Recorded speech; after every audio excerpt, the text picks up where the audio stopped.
very many. Could you try to keep it to 5 minutes? Oh yeah, we could do that. I don't have. How about 140 characters?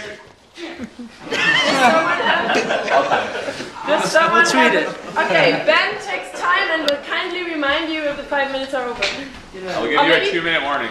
Yeah, great. Thank you. All right. Hi, I'm Justin, and there's a couple other members of the Tweetboat here. I'll let them introduce themselves. I'm Jake. I'm Sean. I'm Loki.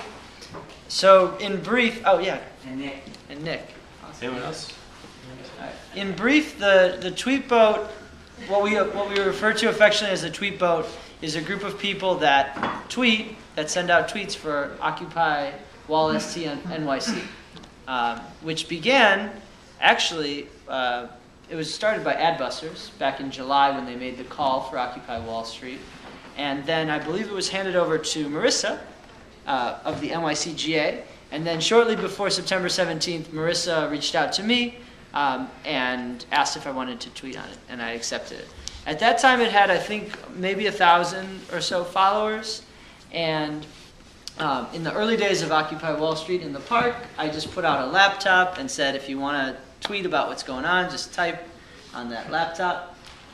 And over the coming days, the account grew very quickly in followers.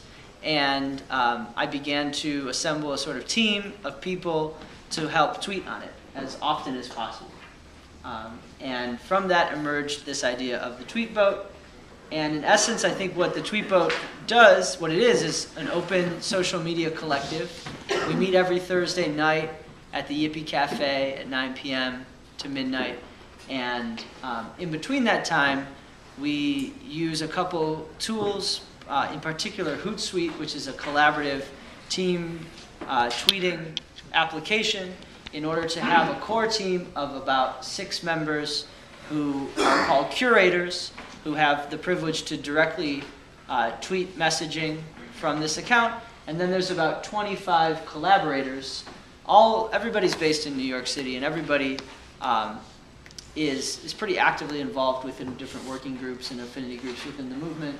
And those people are allowed to contribute material that's queued up into a list and then curated by the core team. Other than that, we use consensus to arrive at decisions around messaging and content for the most part, although the core team is autonomous and has the privilege to send out messaging. But we self-police each other by allowing anybody on the team to kind of delete something that they don't believe really makes sense within our principles and guidelines. And also, people are open to come to all the meetings, and then they're invited sort of onto the collaborative team by consensus of the full group. And also, people are asked to leave the group by the consensus of the full group. And that has happened once just recently. I'll let these folks talk a little bit more about that. Anything else? You got 2 minutes.